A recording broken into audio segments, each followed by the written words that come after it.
couple of years ago in June, it was a beautiful summer day with a clear blue sky and a nice cool breeze. Perfect day. I found myself standing alone in a parking lot, completely unable to move. The parking lot is behind an old school in downtown Ottawa that had been modified to hold a place called ComputerWise, and I had just been there to drop off a software tool I had written. The tool worked pretty well, and the person it was for seemed to like it, so I should be feeling pretty good. But I'm not.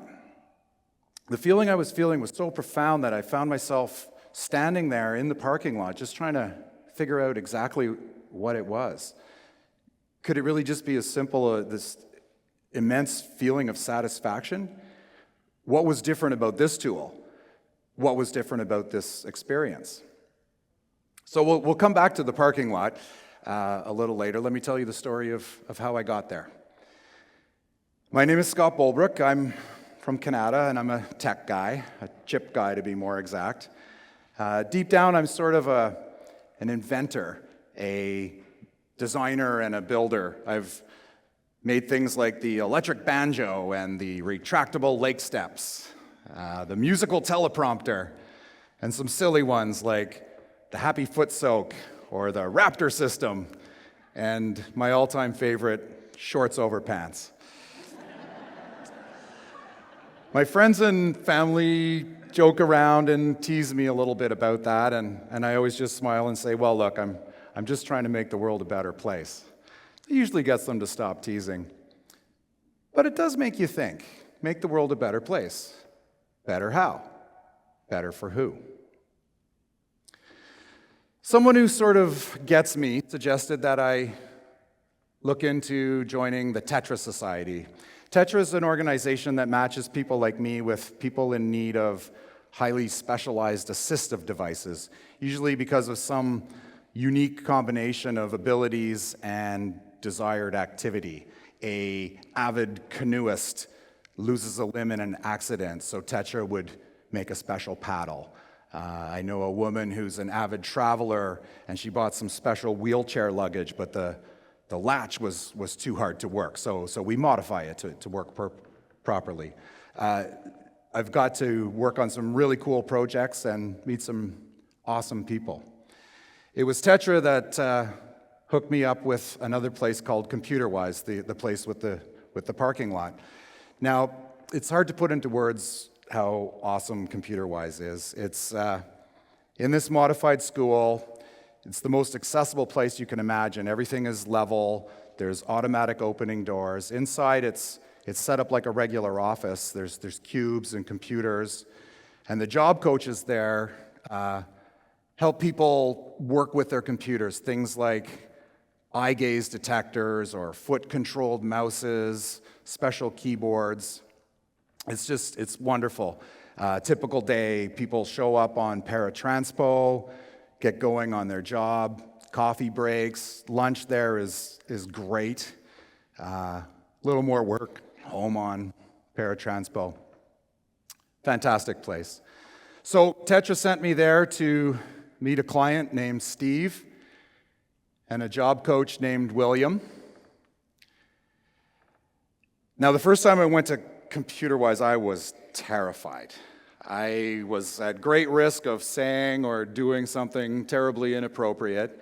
I had no idea what Steve would be like or what his challenges were.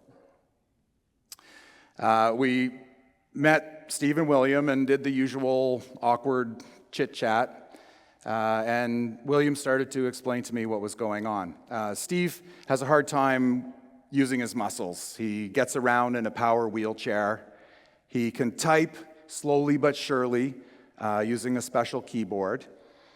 William had hooked up the joystick on Steve's wheelchair to act as a computer mouse, and so pointing and clicking is a really effective way for Steve to use his computer.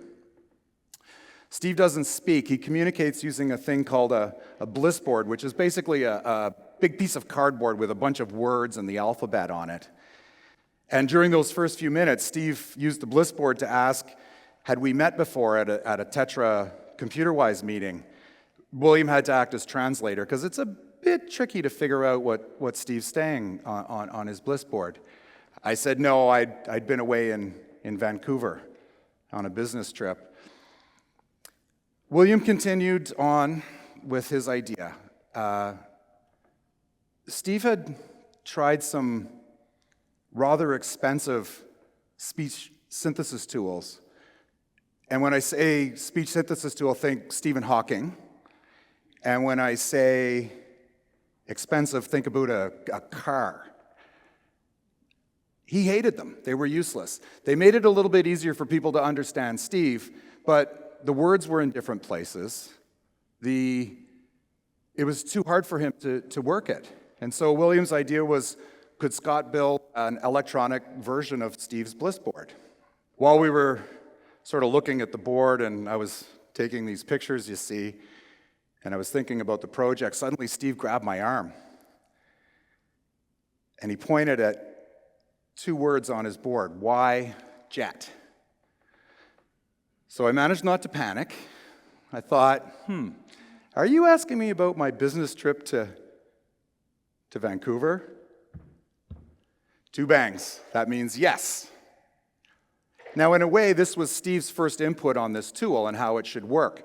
Steve typically points at two words, or more often one word and one letter to get his point across. And as the person trying to talk to Steve, that's pretty tricky.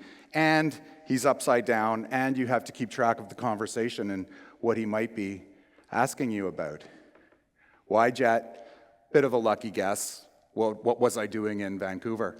And as I told Steve about visiting a chip company in Vancouver and they needed some help doing a chip that goes in a CT scanner, I could see that getting to know Steve and visiting ComputerWise was going to be as much or more important than any tool I might be able to hack together.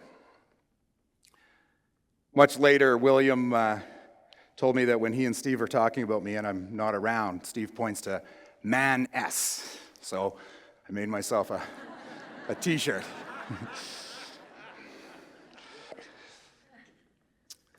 Okay, we're at the point of the speech where it sort of makes sense to show you a close-up of Steve's board, as he calls it. Originally, I thought I would just show the source code. It's well commented, and I thought, this is Kanata. My story should be self-evident from the code, but they talked me out of doing that. So here's the board. And you can see it's been used to type the first thing Steve ever said to me that I understood, "Why jet?" The day in the parking lot was the day I first dropped off this tool for Steve to look at, and he started using it right away, practicing with it. William's idea that replicating the bliss board exactly was perfect. It was exactly right. Steve would email me every couple of weeks with ideas to change the colors to match the bliss board better, change the labels on the page button. Could I have the words speak out loud immediately rather than waiting for the read button up in the corner? And the tool's really just a website, so I could make those changes right away, and then I'd wait to see how he liked it.